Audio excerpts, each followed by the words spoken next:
G'day team, and welcome to the next video in the up-level course. This one is all about LinkedIn, which is a really interesting product. So rather than, we've got a blog post which we could just send you through to run through, but I want to talk through it because LinkedIn is changing quite rapidly. In the last couple of years, I've seen it go from an online CV to a place where it was a bit of an interactive job searching place.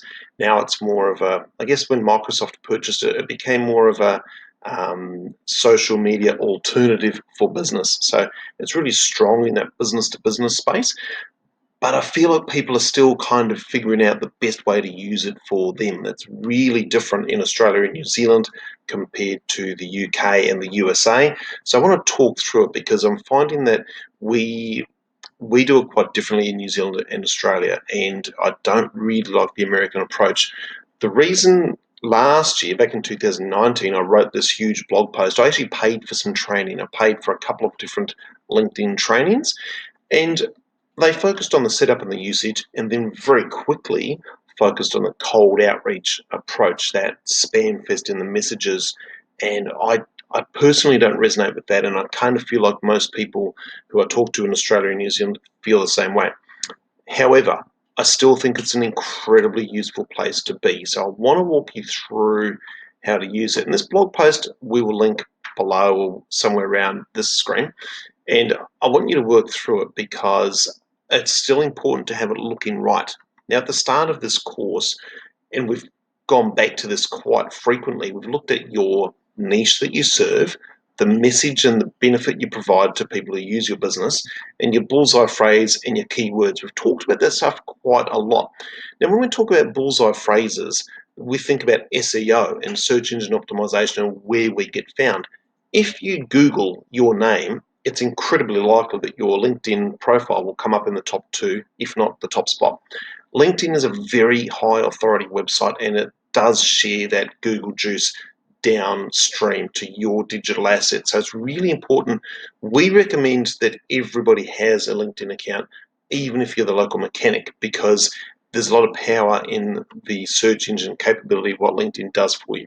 Okay, so I'm just going to talk through this blog post more or less because some of the things need a bit of explaining. Okay, so most of this blog post is about the setup, and that's really about it.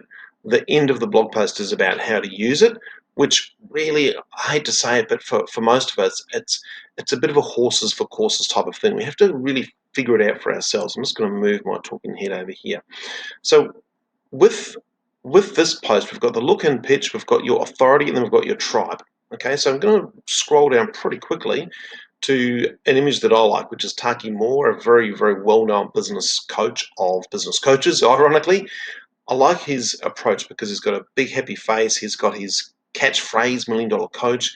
He's used all this real estate very effectively to basically show you in a diagrammatic fashion what he does. Okay, so I really like that setup. He's done a really good job there. So, look at people like this and think, okay, how have they used their real estate? I just found a guy I used to do some business with 20 years ago on LinkedIn just before, and he hasn't used the section at all. And most of his contact info isn't filled out. So there's a lot of work he could do to maximize that. Because if you Google his name, guess what? His LinkedIn profile comes up first. Now with mine, there's my big happy face. There's our logo. Good oil marketing fuel. There's our link. It tells a bit of a story about what we do. Okay, so that's what we want to do. We want to make sure that all of the places we turn up on the internet tell a story about what we do. All right. Now I want to just quickly flick down to this section as well because I really like this tactic of Nathan Chance. He's a very well-known digital marketer. He's got a big publishing business. What he does for his little line there is we're hiring. It stands out. It's a little bit different. When you're looking through your LinkedIn feed, you'll often see these bylines. There's a pretty boring piece of real estate, but keep in mind that shows up every single time that somebody sees your comment or your profile, so it's definitely worth looking at. If we go down here, I'll show you how to do that. So when you go into your profile, if you click on, you've got your name, and you've got your headline. Okay, so your headline is what comes up every time, and it's worth testing different versions of that. So maybe go in there and use one version for a little while, see what happens. Does it convert to people looking at your profile? You can see this sort of stuff, see how many people looked at your profile. Does it help brand you? Does it resonate with your people that you're trying to sell to? Okay, so that's a really important piece of real estate. If you go through this blog post, and I recommend you do, you'll see exactly how to edit that. With LinkedIn, you'll see these little pen icons. That's usually the opportunity to edit something. Okay, so if you click on me, view profile, and then you click that pen icon. All right, there's a video on that blog post as well. Now, something I see quite often is the vanity URL. So what you want to do there is go to your profile, click on the edit pen, contact info, and edit the URL so it's easy to find. So linkedin.com/in/Corey Hind. Usually you'll get an automatically generated URL, which will then have a dash and a whole bunch of numbers. It looks a bit ugly, so you can just go in there and edit that. So it's nice and easy. You can even remember it and just share it quite easily. But there's all this other real estate. Now, a critical thing that you must do, even if you run a business where you don't think any business is going to come from LinkedIn ever, you still want to have your URLs completed. Okay, so the guy I just found a little while before filming this, who I used to know, he hasn't got any of his contact details completed. So if I was to talk to him about how to maximize LinkedIn, the first thing we would do, the very first thing, is we would tidy up his URL to say his name, just his name, and then we'll put his new business venture in there, and that's the main thing we would do. And then we'd start to look at his profile, look, etc. But we need that backlink. We need that to link back to our site. It's really important for Google because Google loves to look at high authority websites like LinkedIn, and that helps authorize the way that their algorithm searches. Okay, authorize isn't really the right word, but you get the drift. All right, so you can use up to 3 website URLs. So we would recommend you do that. Maybe you link your website and then your next key digital asset being maybe your Facebook group or something else. Okay, so edit that, personalize it as much as you can because it's really, really useful. You could even have a particular product that you sell in there. Now, we don't actually sell that product anymore. We would probably alter that to our membership because that's the key thing that we sell now. Okay. Next thing, settings and privacy. And we don't particularly like the idea of people finding your profile and then seeing who else is like you because that's kind of sending people to your competition. So we suggest you set this to no. So viewers of this profile also viewed, and we just suggest that to no. All right. Now, once you've done that setup, you're happy with how it looks. Um, Ask some friends and colleagues to review it. Does this resonate with my ideal market? Does this talk about the benefit that I provide businesses? Is that abundant? Does it look? Is it apparent? Does it look good? Then we go to grow your authority. Okay, so this is how we can win. Now, this line's really important. In New Zealand, people don't want to be pitched to and sold at in the message inbox. Okay, some people are now calling the inbox in LinkedIn the spam box. I actually agree with that at the moment. So I suggest you build relationships in the comments of people's posts. Hopefully the comments of your posts. I'm going to show you in the next video my profile, and we're going to look through the different posts I've done because I'm quite active on LinkedIn. We're going to look at the real data of what gets views and what does not. Okay, it's much like anything else. LinkedIn doesn't like to send out to other platforms like a direct link to YouTube, but it does like conversation. So if you can spark conversation, maybe even controversial conversation in your profile, that tends to work really well. So it's a great place to grow your expertise. So just get in there and figure out what people in your space are doing, how you can add value to their posts. They might then follow you, and then start to think about how you can post something of value as well. Right, we're going to keep rolling through. So this about section in your profile, there's the edit button there. Get in there and tell your story. Use as much space as you can and use the keywords that you've got associated to your business. Use your bullseye phrase and talk about the benefit that you give when people do business with you. Okay, remember, sell the sizzle, not the steak. Talk about the comfort of the Bentley rather than how big the engine is. Okay, so talk about that major benefit. 2,000 characters is quite a lot. Okay, talk a bit about your background, then talk about your ideal clients, and then maybe a call to action as well. We always want to tie people back to the benefit we provide, and then here is the next step. Okay, that's across all digital platforms, including LinkedIn. What we often see is people are just reviewing their career, which is, I guess that's important. That's how LinkedIn started. But then we want to focus on them, not us. Okay, marketing is about your ideal customer, not you.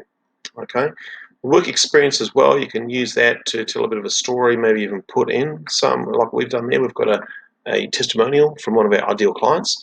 So that's a good idea. Use that. There's the edit button up there. And then just keep using social proof wherever you can. Okay, there's another social proof thing in LinkedIn that's really useful. It's called recommendations. Here's Dave from our team. Dave was a client of ours before he worked for us, so he gave us a recommendation. You can ask for recommendations down there. Okay, it's a really strong piece of social proof because we know that with digital marketing, people will believe other people more so than yourself. So it's really good to get those recommendations. Rich media, probably just read the blog post about rich media. It's something that people don't use very much, but it can be a good way to add value to people and pitch yourself as an expert so they come back to you. Rich media just means things like slideshows or a video or an image, big files. You can put whole slideshows on there and people can find you. And again, it's about building your authority on that space.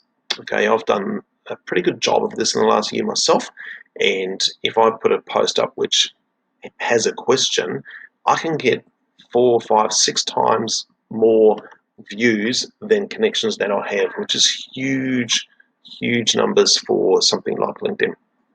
Okay, just going to roll down here. Next steps. When someone first starts with their LinkedIn profile, the first thing I recommend they do, apart from setting it up, is just start to connect with your personal friends. Okay, connect with personal friends, and that's that. And then start to comment, and then you may be looking at posting something useful. Okay, now finding your tribe. I mention this again because I just think it's so worthwhile. Don't use cold outreach. I've never met someone in Australia or New Zealand who likes it. So we look more at adding value to people and pitching yourself that way. If you do invite people, you can personalize it. I had a ripper from a guy called John who sent a video inside his reach out connection message, and I thought, wow, that was impressive. He's a videographer, so that was quite on point as well. Following up with people is something that you want to do. Maybe loop back into your message inbox at some point, just follow up with people, have a conversation, get talking to people as much as you can. Okay, all of these social platforms are doing the same things at the moment. They're really rewarding comments and conversations much more than anything else. So what we know is that, sorry, that's the dog sneezing. What we know is that if we have a conversation, it's a very powerful thing for anything. Join groups is an idea. I haven't seen huge results from group interactions on LinkedIn, but I think this will grow as time goes on. Okay, so final points about LinkedIn. Find a super user. Find someone who seems to be going really well on LinkedIn and just look at what they're doing. Learn from them. Okay, have you got any industry leaders in your space who are doing it really well? Learn from them. Can you actually jump on the phone with somebody? I was in an office just the other day and somebody said an online conversation, jumped on the phone, really built that relationship in a much more powerful way. Okay, I quite like this phrase, your network is your net worth, so always be building it. I set challenges to people when they first start. I challenge you to get 2, 3, 4 connections every single day. The compound effect of that is huge. This is another thing I also recommend people do. I'll just highlight the right bit. How can I become the trusted advisor in your space? So even if you are the mechanic, maybe you can use LinkedIn to talk about the particular cars that you service and become the go-to. You just never know which platform is going to kick off and start sending people to your website. Okay, think more about your clients' problems than your own. I have seen some people on LinkedIn and they're moaning about this and they're moaning about that. Get on there and be a problem solver. Okay, find problems, fix them. All right. You'll find with LinkedIn, you'll get some people who comment on your stuff and like your stuff often. Repay them. Okay, do the same thing.